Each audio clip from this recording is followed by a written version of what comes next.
ዳጣና ኤቢ በጣም ተዋደዱ። ይህንን ያየው አቶ ደረጀ ማመን አቃተው። በአንድ ላይ ሆነው ፎቶግራፍ ሲነሱ ሁሉን ነገር ሲያይ ፈጣሪውን አመሰገነ። ልጆቼን በዚህ ደረጃ ስላደረግልኝ ፈጣሪ አመሰግንሃለሁ በማለት ወደ ፈጣሪው በደስታ ፈጣሪውን አመሰገነ። አይደለም ዳጣንና ውሃና ምጥን ራሱ ባዩት ጊዜ ኤቢን ሸሿት። ምክንያቱም ኤቢ የምትታወቀው ሰዎችን አጠገቧ ሲቀርብ ማንንም ሰው አትወድም ነበር።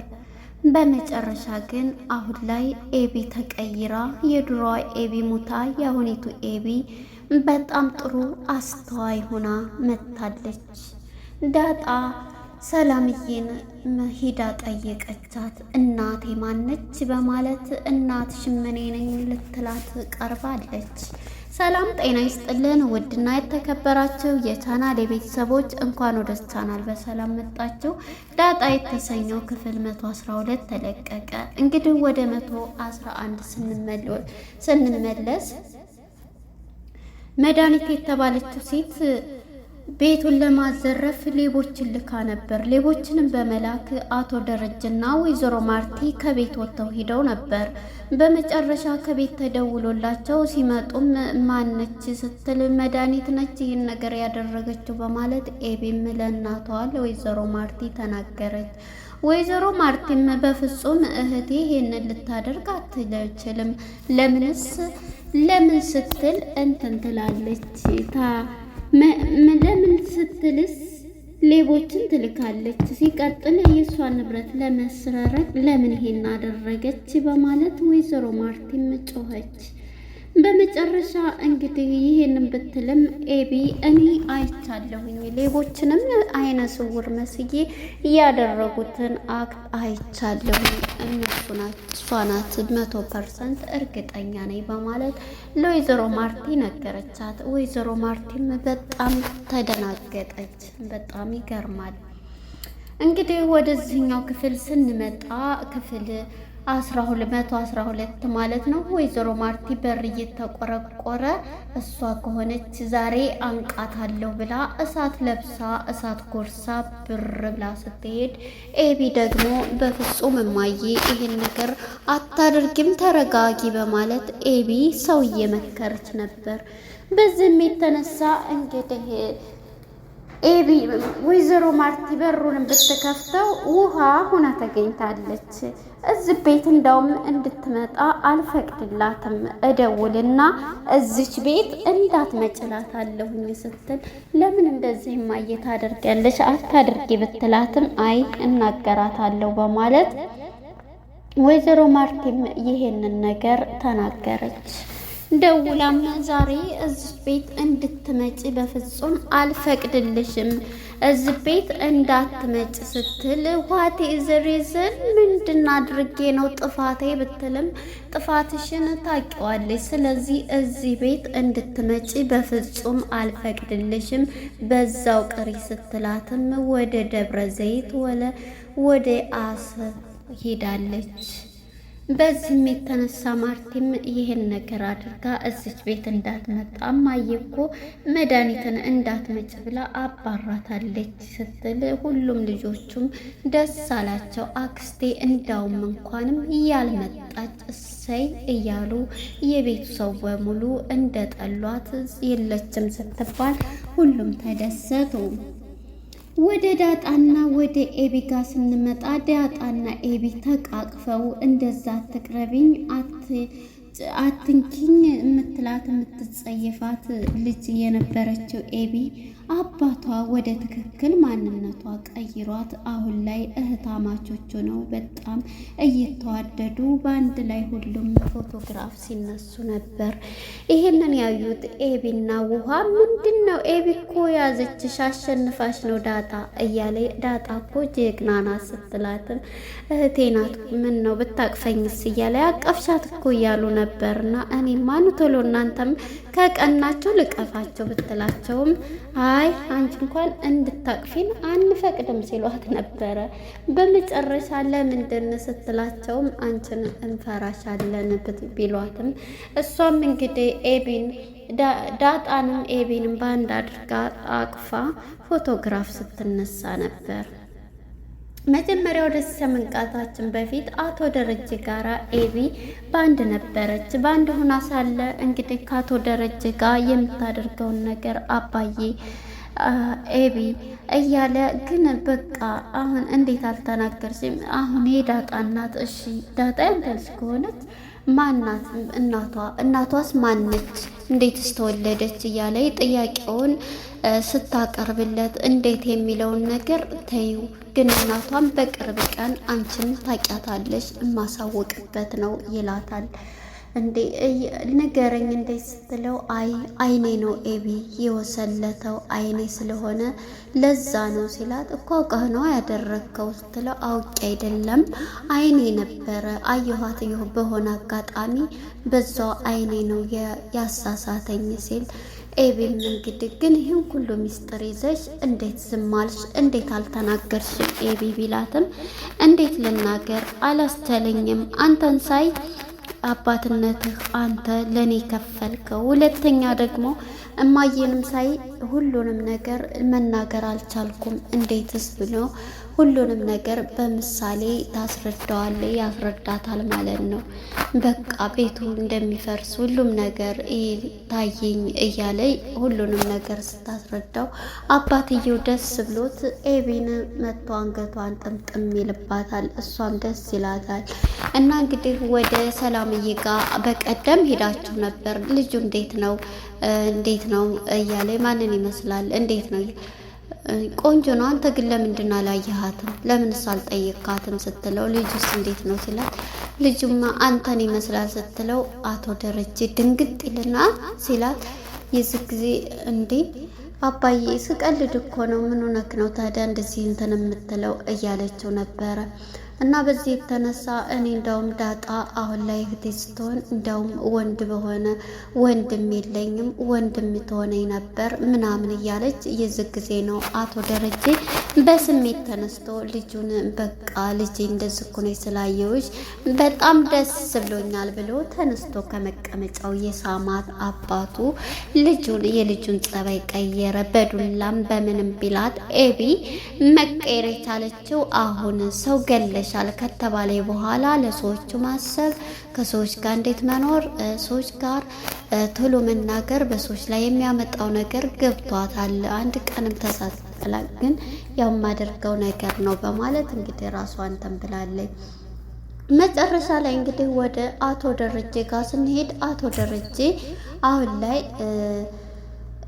ላይ ያለበት ሁኔታ በጣም እየነገራችውም እየነገራትም ስለነበረ ሁሉንም ነገር ተቀብላለች። በቃ አባዬ እሱም በቅርብ ቀን የዳጣንም እናት ታውቂያታለች ስትባል እሺ በማለት የአባቷን ትዕዛዝ ተቀብላ ወደ ቤት ሄዳለች። ወደ ቤቷም ስትሄድ ዳጣ ጋራ በጣም ደስ በሚል ሁኔታ ተቃቅፈው ከፎቅ ወደ ሳሎን ሲመጡ አባትየው በር ከፍቶ ሲያይ ሁለቱን ማመን አቃታቸው። ያቺ ኤቢ ሰዎችን የምጠላው እሷን ላይኗ የምጠላት ወርቅ ሰርቃ ነው ብላ እሷን ለማባረር የሰራችባትን ሁሉ ስታይ ያን ሁሉ ሲያይ አሁን ላይ እህቷ መሆኗን ስታቅ እንደዚህ ተቃቅፈው ሲያይ አቶ ደረጀ ደስ አለው። ፎቶግራፍ እየተነሱ ባየ ጊዜ አምላኬ እንደዚህ ስላደረግልኝ አመሰግናለሁ ብሎ ፈገግ እያለ ደስ አለው። በዚህም የተነሳ ከማርቲን ጋር ዛሬ የራት ግብዣ መኖር አለብን ብሎ እራቱን ወደ እራት ግብዣ ይዟት ይሄዳል። ውጭ ይዞ ሄዶ ግን ዛሬ ምንድን ነው ደስታ እንደዚህ ደስ ብሎ እንትን ያልከው ማወቅ ይቻላል?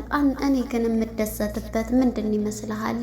ምን ይመስለሻል? ሲላትም እሷም አንደኛ በቤት ሁለተኛ በልጆች ትለዋለች። አዎ አልተሳሳትችም፣ በልጆች ነው። ምክንያቱም ዳጣንና ኤቢን አንድ ላይ እንደዚህ ተቃቅፈው ሁላቸውንም እንደዛ ሳያቸው በአንድ ሆነው ተቃቅፈው ሳያቸው ደስ አለኝ ይላታል። ማርቲም እኮ ኤቢ ዳጣ ጋር በአንድ ሆነው ትለዋለች። አዎ ሰላም ራሷን ወርዷል። ኤቢ መቀየሯን ሳይ ልጄ በዛ አይነት ስላየኋት ደስ ብሎኛል በማለት አቶ ደረጀ ለማርቲ ነግራታል። ማርቲም አዎ አሁን ላይ እኮ ኤቢ በጣም ጥሩ አሳቢ ብዙ እንትን ሆናለች እያለ ነውና፣ አዎ ኤቢ አሁን ላይ ጥሩ ሆናለች በማለት እንግዲህ አቶ ደረጀም እሷም ኤቢ እንግዲህ የምርቃቷ ጊዜ ተንበርክኮ ናታን ቀለበት ቢያስርላት አስበዋል። አስሮላት ቀለበት ሸማግሌው መጥቶ ተደግሶ ሲጋቡ ምናምን እያለ የኔ ልጅ እንግዲህ ናታን ሁለቱንም ዳጣንም ሳይወድ ዳጣም ጋር ያለውን እንግዲህ ውደዳት አይውደዳት አላቅም፣ ግን ከሱም ጋር ያለች ይመስለኛል በማለት ትናገራለች።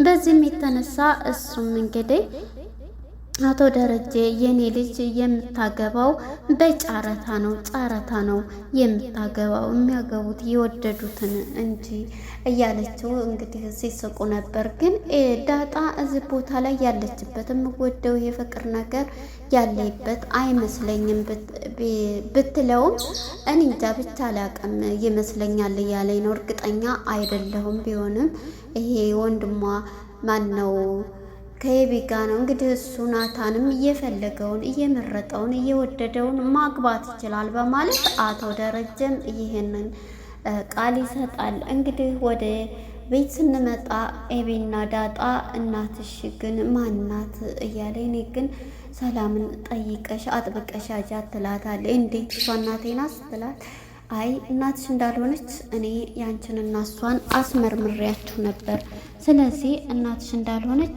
ስለ እሷ አውቃለሁኝ ትላታለች። በዚህም ጊዜ እሺ በቃ እያለች ነበረ ስትላት እየነበረችው። በመጨረሻ እንግዲህ ይህንን በምትላትም ጊዜ ምንድነው ያለችው ዳጣ ናታን ከድንገት ሲመጣ እንደዛ አይነት ወሬ ለምንድን ነው ቤት ውስጥ የምታወሩት በማለት ይቆጣቸዋል ማለት ነው። እንዴ ምን ችግር አለውን ብናወራ ብሎ ማለት ነው። በመጨረሻ እንግዲህ ይህንን ባለች ጊዜ ምንድን ነው ያለችው በቃ ሁሉንም ነገር በነገራቸው ጊዜ እሷም ተነስታ በቃ ዝም በሉ በማለት ነበረ ምሳሌ ነገር ሲሰጣቸው ምንድን ነው ሁለት ፍቅረኛሞች የሚዋደሉ ሊሰርቁ ገቡ። ነገር ግን አንደኛቸውን ነው መግደል የሚፈልገው። ስለዚህ አንደኛው ከገደለ ያለ ምሳሌ ሲሰጥ ከዛስ እንዳተኩሰው ብቻ እሷ እያለች ነበርና እሱ አልተኮሰም የሚገል ሲል እሱ ግን ተስማማ እሱ ግን አልተኮሰም፣ አልቻለም ፍቅረኛው ላይ መድተኮስ። እሷ ግን በቃ ሳበችው። በመሰረቱ እዛ ሽጉጥ ላይ ጥይቱ አልነበረም፣ ግን ለመግደልም ቢሆን ስባበት ነበር ራሷን ለማትረፍ ብሎ ይህን እያስረዳ ግን አሁን እኔና ሁለታችንም እህታማቾች ነው፣ ሁለታችንም እንወዳለን፣ ግን ማንን ነው አሁን አንተ የምትመርጠው እያለኝ ስትለው ይሄ ጥያቄ ብሎ ወደ ክላስ መሄድ አለብኝ ብሎ ኤቢን ተነስቶ ትቷት ይሄዳል ማለት ነው። እንግዲህ ዳጣ ወደ ሰላምዬ ጋር ለመሄድ ብዙ ነገር አስባለች እና ሰላምዬም ደግሞ እንግዲህ ነይ ብላታለች። ወደ ሰላምዬ ጋር አምርታለች። ወደ ውሃና ወደ ምጥን ጋር ስንሄድ ውሃና ምጥን አሁን ላይ ፕራንክ ግቢ ሊሰሩት አስበዋል። ስለዚህ ለዛን ልብስ ለብሰን እንደዚህ እናደርገዋለን በማለት የለዛን የኪችን ልብሶች ለብሰው እንግዲህ ፕራንክ ሰርተውታል። ለዛ የኔ እናት ምን ሆነች ነው እያለ ፊቷን አዙራበት መጨረሻ ላይ ዞር ስትል ምጥን ሆና ተገኝታለች። የዚህ ጊዜ ማንም ኩሳራ መጫወቻ ልሆን ብሎ እያሯጣቸው ነበረ ማለት ነው። ገዜ ፕራንክ ተሰርተዋል። እንግዲህ ይሄንን እያደረጉ ሳለ ማን ነው አርጁን ደግሞ እንግዲህ ተረዳኝ ወንድ ልጅ አይደለህ እያለ የኤቢ ፍቅር በተለይ አሁን ጸባይዋ ተቀይሮ ካናገረችው በኋላ አሁንም እየደወለ አላስቀምጣትም። ግቢ ድረስ መጥቶ በል ከዚህ ውጣ እዛ ጠብቃት ብሎት ነበርና እሷም ስልክ አንስታለት ምንድነው የምጨቀጭቀኝ? በቃ ሰላም ነኝ አጨቅጭቀኝ ብላ ያው ነገረችው። ምን ሆነህ ነው አርጁ ብላ ስልኩን አንስታ በስርዓት አናግረዋለች። እንግዲህ ወደ ኤቢ ጋር ወደ ዳጣና ሰላምዬ ጋር ስንሄድ እንግዲህ ሰላምዬ ቆርቁራ ዳጣ ስገባ ምንድነው ማነው ግቡ ስትል ዳጣ ናት። ዳጣም እንግዲህ ዳጣዬ ስትላት አቤት ብላ እናትሽ ግን አትናፍቅሽም ስትላት ዳጣም አይኗን እያየች በድንጋጤ ነበር ፈጣ የቀረችው። እንግዲህ ትነግራታለች ወይስ አትነግራትም የሚለውን በቀጣይ ክፍል የምናይ ይሆናል። መልካም ጊዜ